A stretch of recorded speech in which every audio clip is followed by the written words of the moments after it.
Good morning. Welcome into Five Clubs. It is great to be home, of course, on Golf Channel, also on Sirius XM's Channel 92. That is PGA Tour Radio.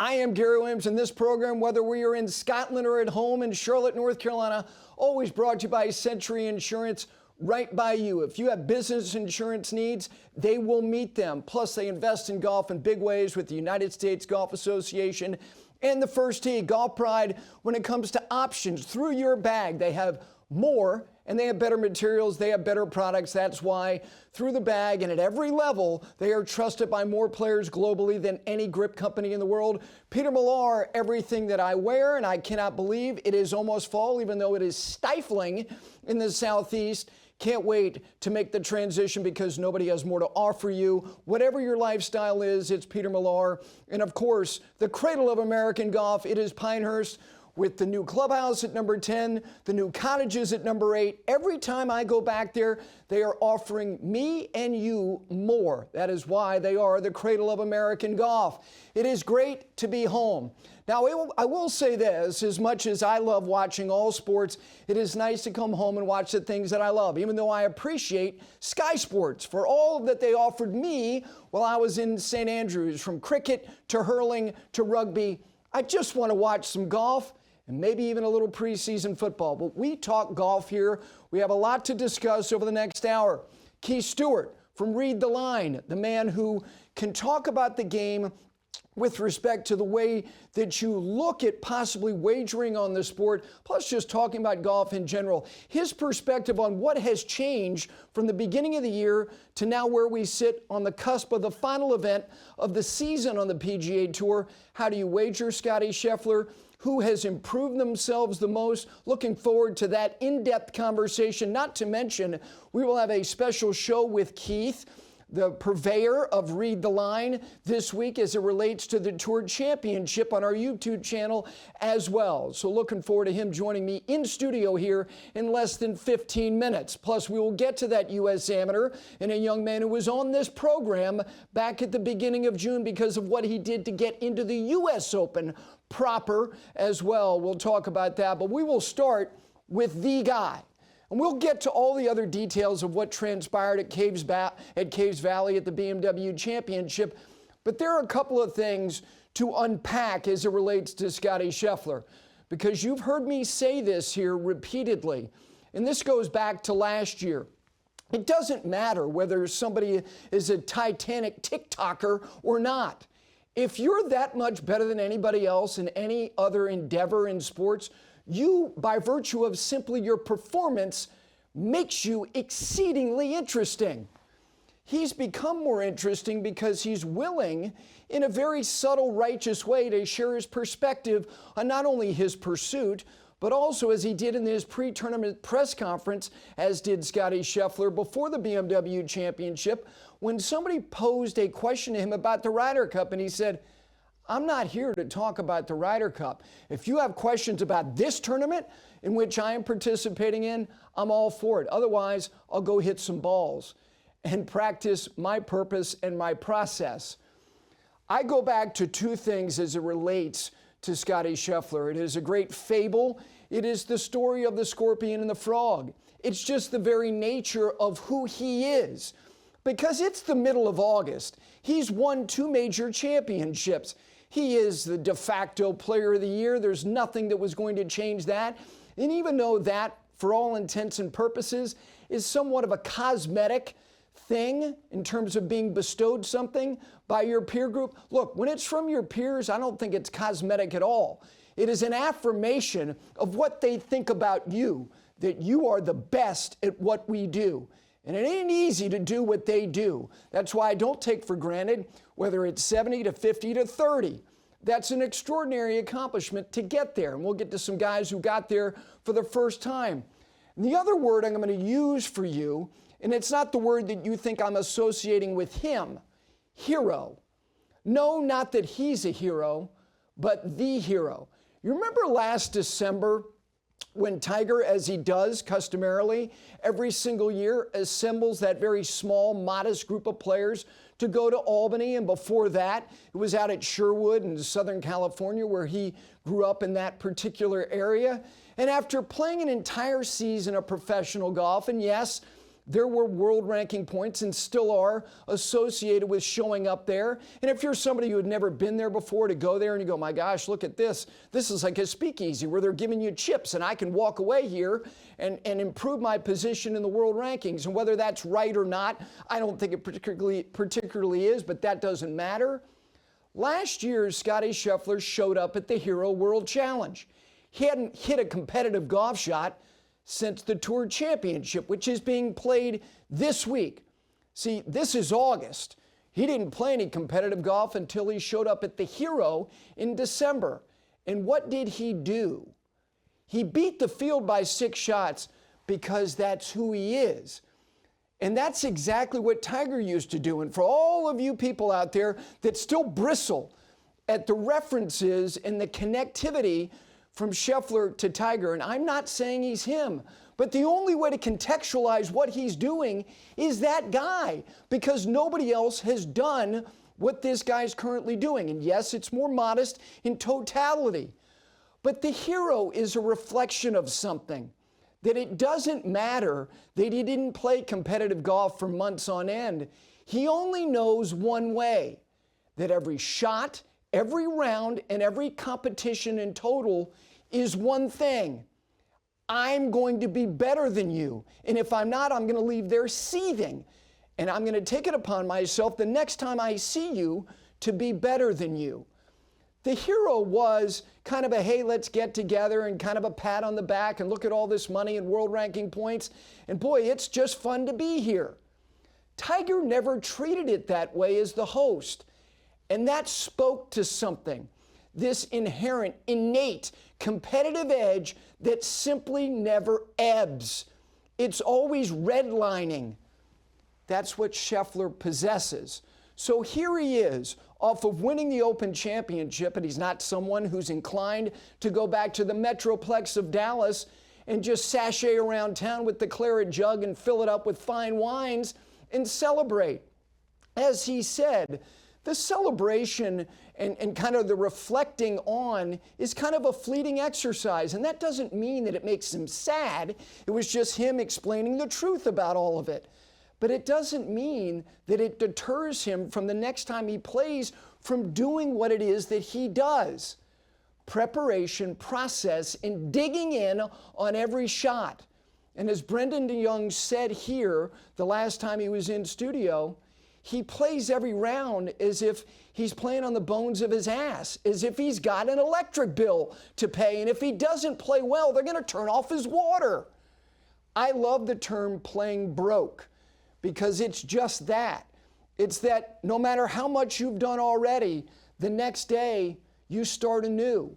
So here he is, showing up here in stifling heat in Baltimore, Maryland, off of a tie for third in the first playoff event, and I know that he was disappointed. And what he did in that final round was clinical, it was surgical, and it was also something that was a statistical outlier. Scottie Scheffler started the final round of that tournament 4 shots back of the guy that he was pursuing, Robert McIntyre, who's a world-class player, as evidenced by his presence in that field alone, who's clearly himself at a different place. And look, that was a tall order for him. You got the best player in the world looking at you, starting on the first hole. You make bogey, he makes birdie, and it goes from 4-2, and then you bogey the second, and all of a sudden it's a 1-shot lead. And it wasn't just hot because it was Baltimore. It was hot because Scottie's breath was on the back of your neck. But Scottie Scheffler did something statistically yesterday you shouldn't be able to do and win, not just by one, but by multiples. You know what he was in putting in the final round, facing a 4-shot deficit? 38th. 38th in a field after a withdrawal from Daniel Berger of 49 players. That's at the back of the bus. He lost almost 1.8 strokes on the greens alone to his competition. And he erased a 4-shot deficit and won by multiple shots because he does something nobody else can do. He can exert heat on everybody else from the tee to the green in a way that only that guy, which again, if you want to keep bristling and bowing up about the references to Tiger, it's not going to stop, because it's the only way for us to explain who else did this. He did it for longer, he did it at a higher level, but not much higher when you look at overall scoring averages over the course of the season. Now Scottie Scheffler has done something that the last guy to do it, and he did it a lot, was Tiger Woods. Back-to-back 5-win seasons. The fields have never, ever been stronger. And again, he's done it for the first time. And look at Tiger. Once, twice, 3 times. You can count. That's 6 times. Tiger in his career has 10 5-win seasons. A 5-win season is a career for a lot of people. And now Scottie Scheffler has done it in back-to-back years. And he's gunning for 6. So this is what I said, I don't know, whether it was back in the spring, in the early summer, it might have been right after the PGA Championship. It was the day after Quail Hollow, where he did something also that only the likes of Jack and Tiger have done, and that is separate yourself in multiple major championships repeatedly. But it's also this. Look at that.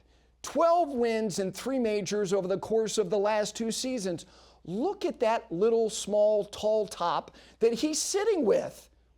Palmer, Jack, and Tiger? Are you kidding me? This is really heady stuff. And at 29 years of age, Scottie Scheffler's window, it's not just like, well, yeah, it's open, but, very quickly can go in the other direction. You're absolutely right, because major championship, in terms of how often they win and for how long, by and large, they're 4 to 6 year windows. That's for overwhelmingly the majority of the greatest players of all time.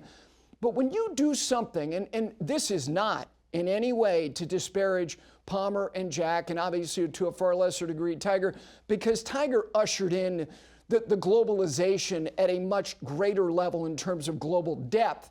Players capable of particularly coming here and being capable of believing with not only a mind but a body and a skill set that I can win on the best tour in the world. When Arnold started to win in the mid to late 50s and then Jack followed in the early 60s, in terms of the total number of players who could win, it was less, obviously, than when Tiger did what he started to do in the late 90s and into the 2000s. And here we sit with Scottie. Just look at the evidence by a couple of teenagers out in Northern California in a U.S. Amateur final. They're coming from all corners. They're coming from all ages. They're coming from all nations. And he's now pulled up a chair at a table with only 3 other men in the modern era who have in back-to-back years won at least 12 times, and that included 3 major championships. And this gets to the last thing about why Scottie Scheffler is a sticky athlete. What I mean by that is traction, pulling the attention from beyond the lane, this affluent, narrow boulevard that golf resides in, of people who watch this channel, and God love you for doing it, but it's beyond that. Somebody in sports who has been the preeminent global athlete / icon / socially and culturally relevant over the last 20 years is now falling in love with golf. And what did he do on an early Sunday evening on social media? Like the guy who's been the best player in the most popular sport in America do? They took to social media, not because Scottie Scheffler did multiple fist pumps on the 17th green or just off of it after chipping in and closing the door on the field of the BMW. That's LeBron and Patrick Mahomes. Scottie Scheffler, by being better than everybody else by a bona fide margin, is pulling the interest of LeBron and Mahomes and tons of others. See, again, you don't have to be a Titanic TikToker or Snapchatter or being on Twitter X. Never will, never was, never will be. It doesn't matter. When you start going Usain Bolt on fields, people do this.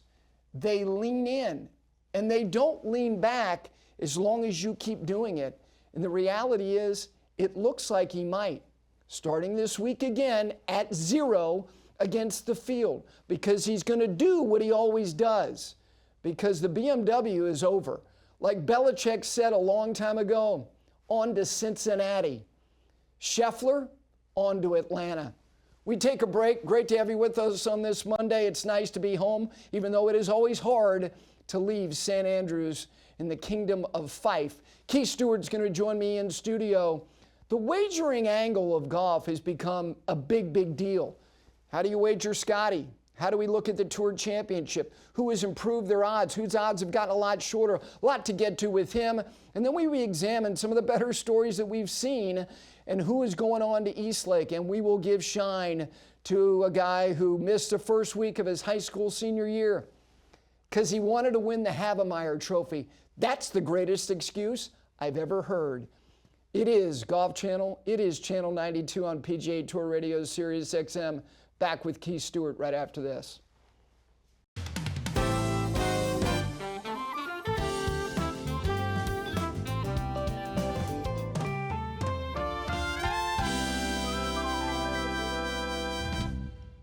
Back in on this Monday here on 5 Clubs Golf Channel, also Channel 92's Sirius XM, that's PGA Tour Radio. This segment brought to you by Golf Pride, the Align Max grips. That's the newest offering of so many that they have. They're on every club in my bag, not to mention the reverse taper putter grip series is, my gosh, I've had it on my putter for 2 years. Haven't had to change it. That speaks to the quality of the materials of Golf Pride. All right, joining me now, speaking of quality, when he started Read the Line, it was with the intent purpose of building a platform that was as reliable and as comprehensive as any when it comes to understanding how to wager on the sport of golf. He is a club professional, and he has built something that is accredited by everybody that matters in the industry of golf. I'm speaking of Keith Stewart. My friend, good morning. Good to have you with me. Gary, it's great to be with you, fresh off the BMW. It was hot, and I think it's going to get hot in here this morning. It is. You and I have plenty to discuss, and I mentioned at the top of the program, in addition to you right now, you and I are going to put together, at your lead, a special Tour Championship show that's going to be available on our YouTube channel through all of your distribution as well. I'm excited about that.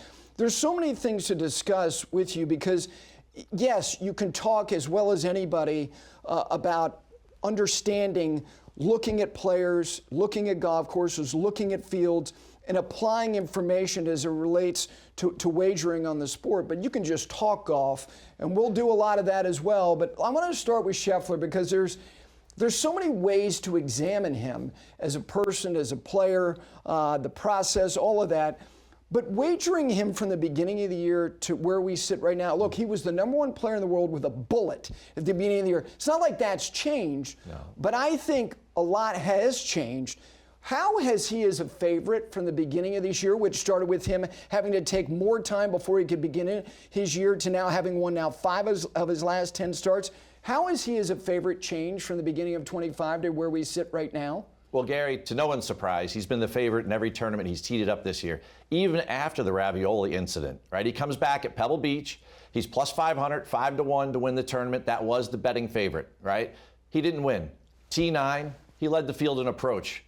It's actually, one of the golf courses that has the smallest greens on average on the PGA Tour, and he led the field in approach, and he hadn't played competitive golf since the Hero, which he won, right? So I guess everything was okay, but then, we go through February, we go through March, and he doesn't win. He's about plus 550. He's still the favorite to win the Players for the 3rd straight time, but he didn't win. He finishes T20, and I guess all was wrong in the world because, the smartest man in golf, Phil Mickelson, on March 16th, he tweeted out, he said, I got a hot take for you. Scottie won't win before the Ryder Cup.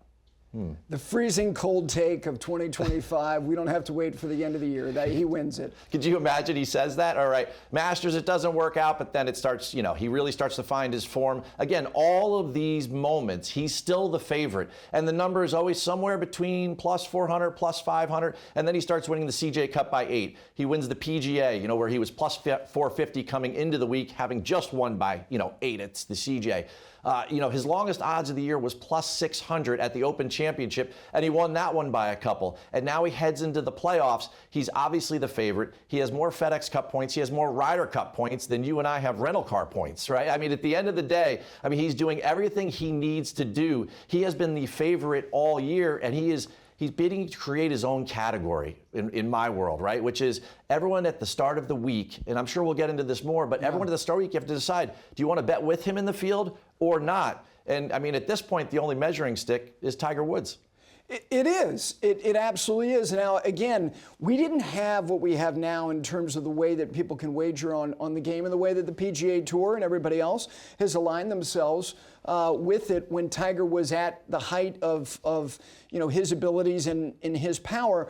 You said something when we did the Open Championship preview show about the way you wager, Scottie Scheffler. I want you to share that again because, look, there are a lot of people out there going, what's the point? Like, he started the weekend several back of Robert McIntyre, and he's still the betting favorite. How do you wager Scottie Scheffler? Explain it to people. Well, I think everyone needs to keep in mind is that, betting is a form of entertainment, right? It's not a form of income. Yes, we want to win. I want to win. Everybody wants to win. We want to be a better. But the fact of the matter is that if you do bet by Scottie Scheffler, then chances are you're going to be there on Sunday afternoon and you're going to have something to sweat out and it's going to be extremely entertaining. And you most likely make money. I mean, people have made money on Scottie. He's got 5 wins in his last 10 starts.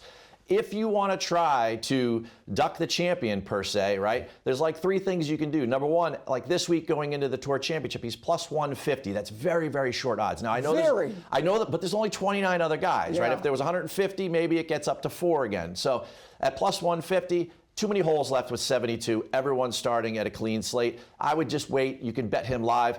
Sometimes that window opens, closes. If it stays at 150 and there's 36 holes to go, that would be a great time to bet him. The second thing is hit the prop world, right? You could bet Scottie Scheffler right now to win the FedEx Cup. That's a separate bet than winning the Tour Championship, right? I'm not talking about starting strokes and everything. All those things are gone, right? Yeah. So you could bet him to be the low American in the field. There are all these different ways. First round leader, third round leader. There's different ways you could bet Scottie. You could bet him in head-to-head matchups every single day. And the third thing is that, again, you just remove him from the field.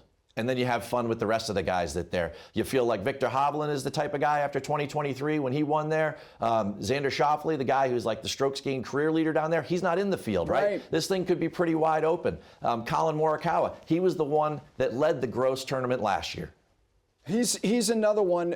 Do you want, like we had this past week, through Friday, Robert McIntyre has 2 scintillating rounds. So he's got this margin over Scheffler. Is that what you want? Do you want to see Scottie 4, 5, 6 back? Because then there's kind of some modest value to playing him, regardless of who the leader is? Oh, absolutely. From the start of the week, sure. You want to see him do like Tiger Woods things, have very moderate Thursday, Fridays, position himself, and then you hope. But the fact of the matter is like the next question, the lead-in is, well, he's still always the favorite. He's 5 back and he's still the favorite. Yes, but that number will crawl a little bit for you. Yeah. And people keep talking about, you and I remember the Tiger days. Okay? Now, legal elements aside, right? Okay? Right? 07, 08 might have been the greatest stretch of his career. The end of 07, right? He has 6 starts, he has 5 wins. He comes out in Torrey in 08. He is even money against the field at Torrey Pines. That's plus 100. Not plus 150 at the Tour Championship with 29 other guys. A full field of 156. Hadn't played golf, right? And he's plus 100, wins that one, right? We go to the next one, the WGC match play. He's plus 200. I guess there's some variance in match play. I don't know. He's now plus 200. He wins that. Goes to Bay Hill. He's minus 110 against the entire field. So I love what Scottie's doing. I love in my world that it really forces, sharp people to make decisions and for me to make a take. It's not a hot take or a cold take. It's just you have to make a decision at the start of the week. And I think that's a lot of fun. I think the best part about betting or wagering is the idea that you make a decision and you run with it. No different than, do I need 7-iron or 8-iron on a par 3? And then how does it work out? Yeah, and I don't know this for sure, but I know that at Oakmont in the final round, he was never really that close. But he was right around still the betting favorite in that final round because of, I think part of it was the leaderboard, because, Tyrrell Hatton, I think, has been overrated in terms of his history in majors. He has far less number of top 10s. Anyway, the point is, it was J.J. Spawn, it was Sam Burns. People were still believing that he could cross the line, even though he was 4 or 5 back with like 10, 11 to go. All right, so let's get beyond the guy who's the ultimate chalk play. And let's get to some guys who have identified themselves for you in 2025, which is one of the key things that you do as well or better than anybody is finding value. Who have become value plays for you in 2025? Well, the outright market, picking winners is extremely difficult. Yep. It's like splitting hairs. So there are other ways to bet the game of golf. You know, placements, top 10s, top 20s. There's head-to-head matchups. And you could do those pre-tournament or you could do those during the tournament. So when you ask me the question about value, I tend to separate things a little bit. It's just not always like who's going to win and who's the best value at that, because picking someone that's 100 to 1 to win is a 100 to 1 chance, right? But if you look at something like the top 10 market, right? Rory McIlroy, 8 top 10s this year. Okay, well, that number is always going to be very short that when you go to bet him, right? So I look at that and I go, oh, geez, well, yeah, Rory will, 8 start, how many starts did he have? He has 8 top 10s.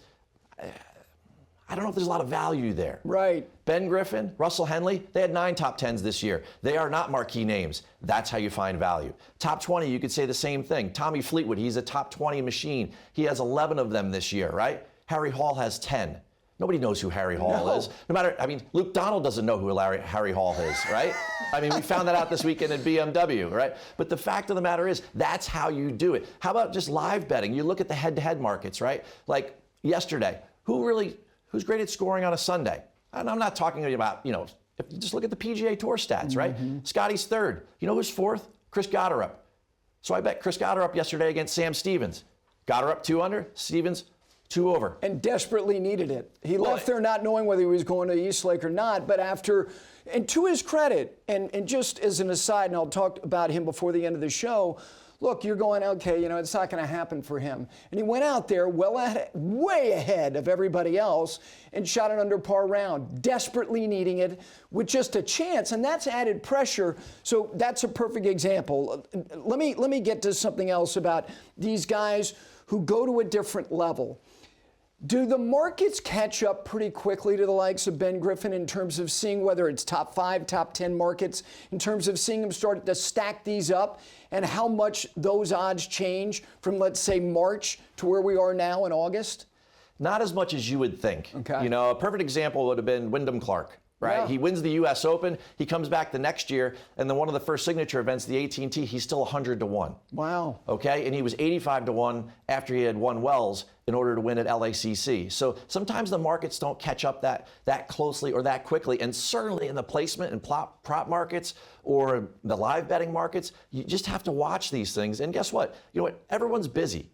I get that, right? That's why I do what I do, right? Yeah. It makes it more fun. If you just follow what I'm doing, right, I'm going to break all that down, be a filter for you, and I'm going to give you the opportunity to try to have fun watching something that has a very good chance of then giving you a return. And just to that point about what it is that you do, you're more comprehensive. And look, there are a lot of people out there, and I watch, I listen, I read what they're doing, and there's a lot of interesting, good stuff there with depth. You're on site as much or more so than anybody else.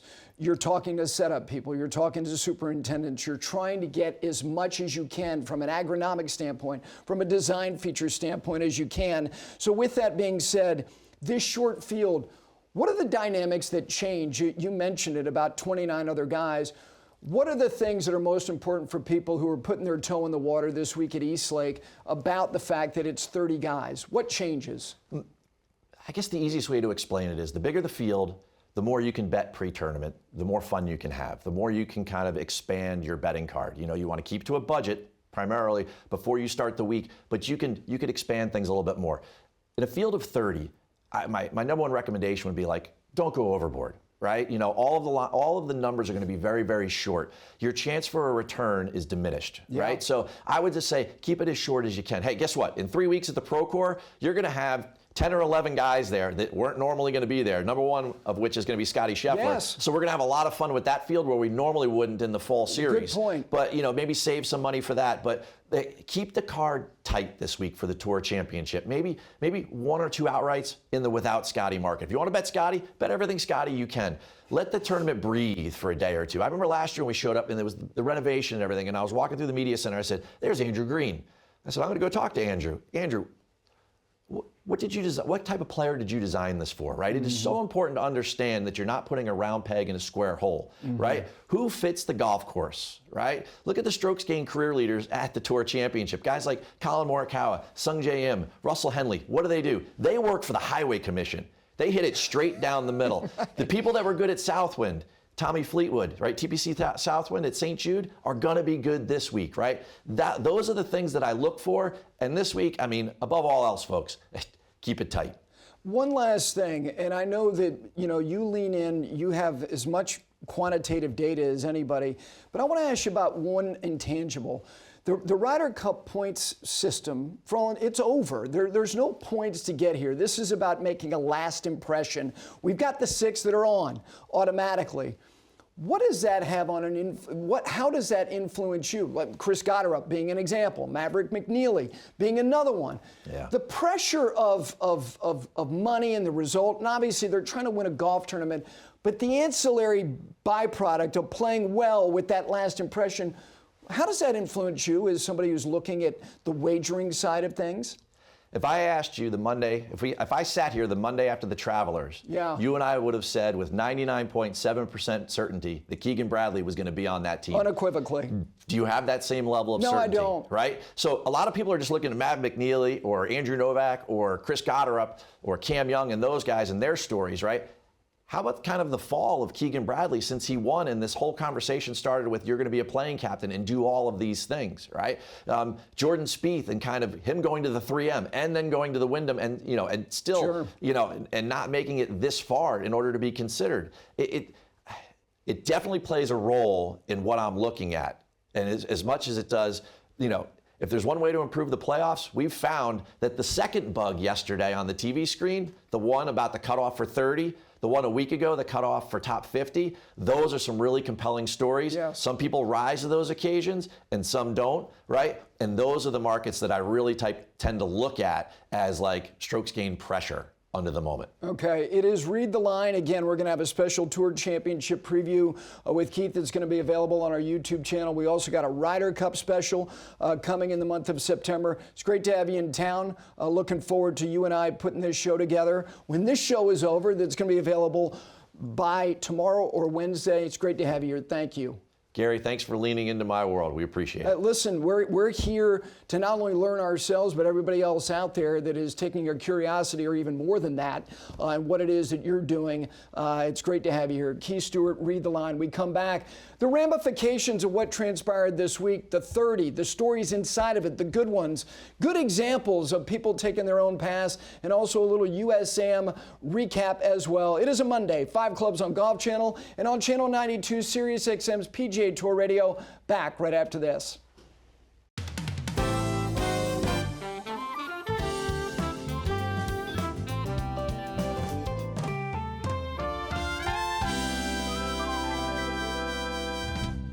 Welcome back in this Monday edition of 5 Clubs on Golf Channel. I am Gary Williams. Great to have you with us as well on Sirius XM's PGA Tour Radio. That is Channel 92. This segment brought to you by Peter Millar. It is the fall season. I know it doesn't feel that way, but I'm talking about what is available at petermillar.com, including this little Bingham Performance sport coat that I travel with me. It is the most versatile jacket that I have ever had. I had a buddy who walked into the store in New York City and said, I want that jacket. It's the best. That's why they have more for you. Whatever it is that you're going to, whether it's on course or off, it is Peter Millar and petermillar.com.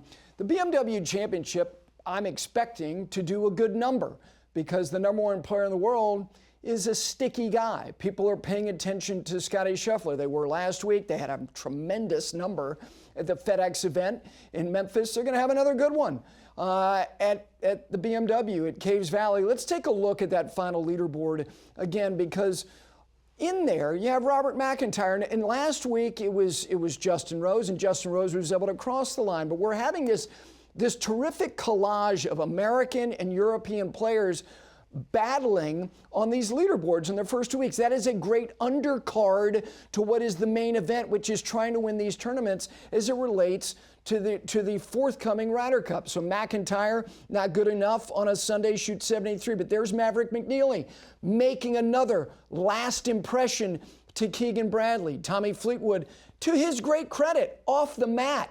Another top 5 for him. Sam Burns finishes 4th. Is he somebody who's doing enough, knowing his kinship with Scottie Scheffler, even though he's also got this budding partnership with Russell Henley, who's on the team automatically? Harry Hall.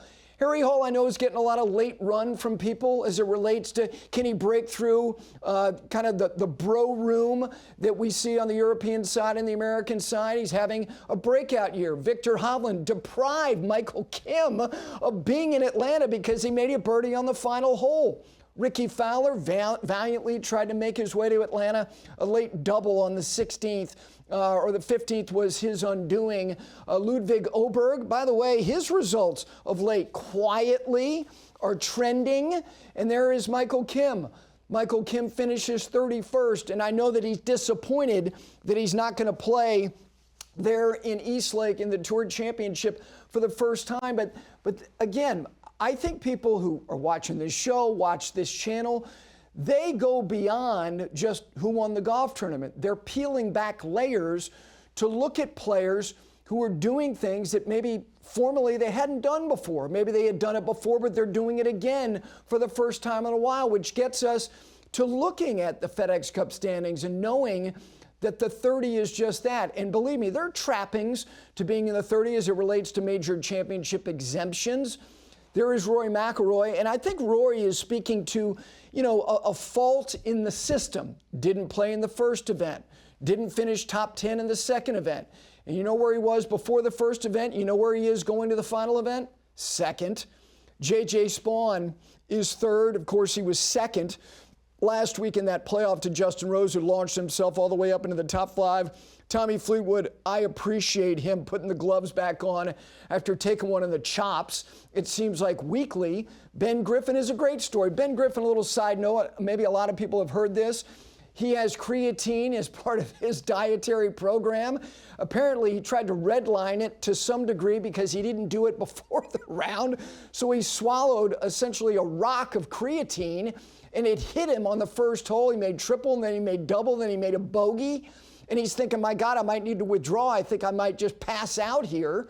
And then he kind of got his equilibrium and bounced back and finished just in a flurry. I think Ben Griffin's going to be on the United States Ryder Cup team. Obviously, Henley there, Sepp Straka was not in the field, McIntyre. Look at those players.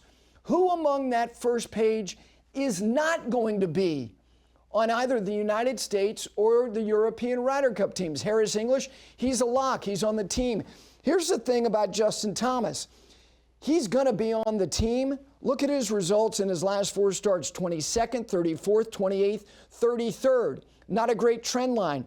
Cam Young, he got the win a couple of weeks ago, then he was 5th last week, and then he was 11th this week, just outside of the top 10. I think he's doing all that you need to do to play your way onto the team. I think Andrew Novak, unfortunately, is going to be on the outside looking in. And there is the case of Keegan. Keegan Bradley, since winning that Travelers, 41st, 30th, a miscut, 44th, and a tie for 17th.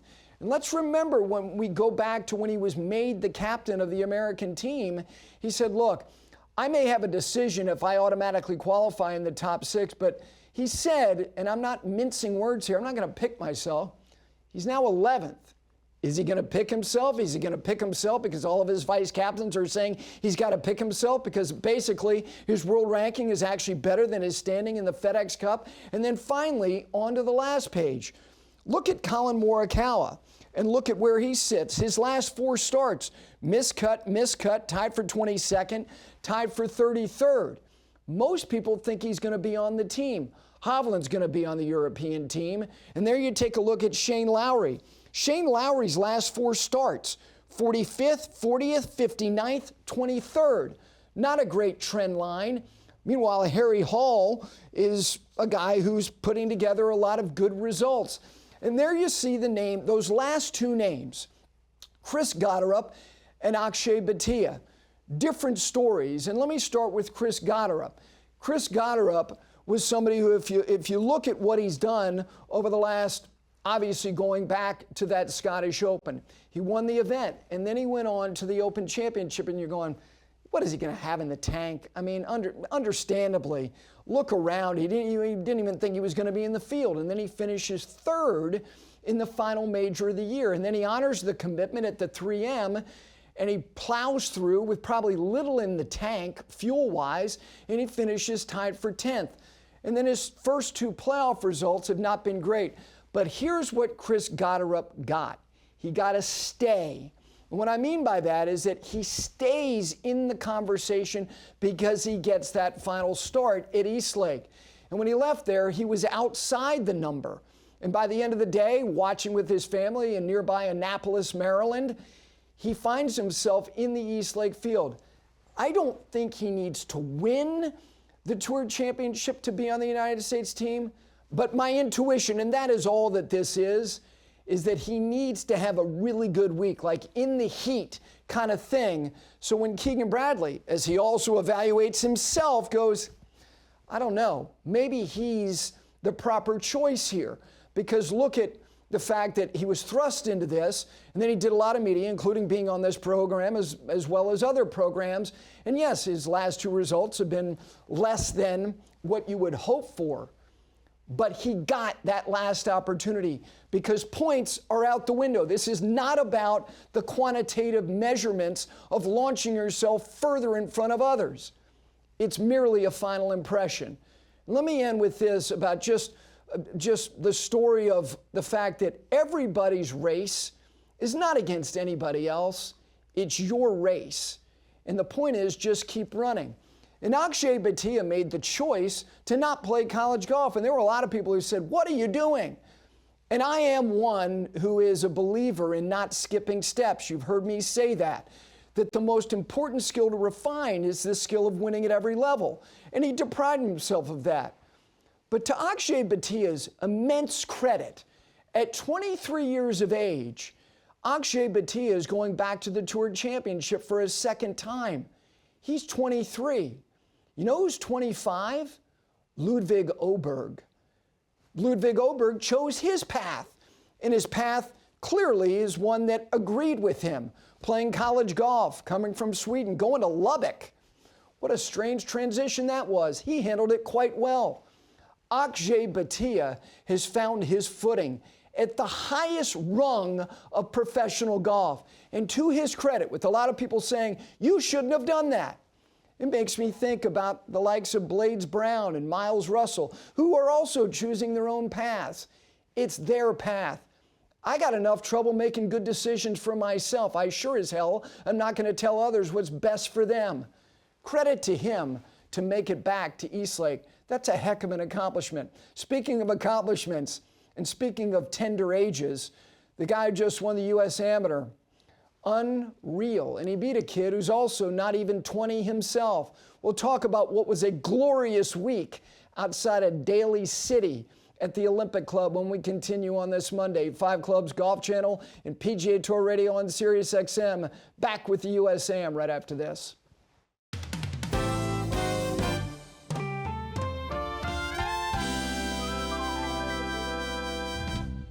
Back in on this Monday here on 5 Clubs Golf Channel, PGA Tour Radio's Channel 92 on Sirius XM. This segment brought to you by Pinehurst, the cradle of American golf. Always something new offering you. Pinehurst number 10's Clubhouse is available with the great restaurant. They got a new restaurant at the main resort that's opening this fall as well. The cottages at number 8. Of course, they're associated with great amateur golf, the North-South. The guy who was on Scottie Scheffler's bag won the North-South in 2014. Of course he did. And speaking of amateur golf, let's get to that U.S. Amateur. Mason Howell missed the first week of his senior year of high school. And when and I hope he writes a note. I hope his dad does. And I hope it's handwritten and says, please excuse Mason from the last week of school. He was out winning a Havemeyer. Anybody else turn one of those in lately? No, they haven't. Mason Howell qualified for the U.S. Open by putting together 2 tidy little rounds of 63-63 at his final qualifying spot. And then he came to Oakmont, and here is what he had to say with me right there off the 15th hole on the Monday of the U.S. Open outside of Pittsburgh, Pennsylvania, about being around elite competition. Are you as good as you can be? Again, in an area where you're going, it's not Los Angeles, this is Thomasville, Georgia.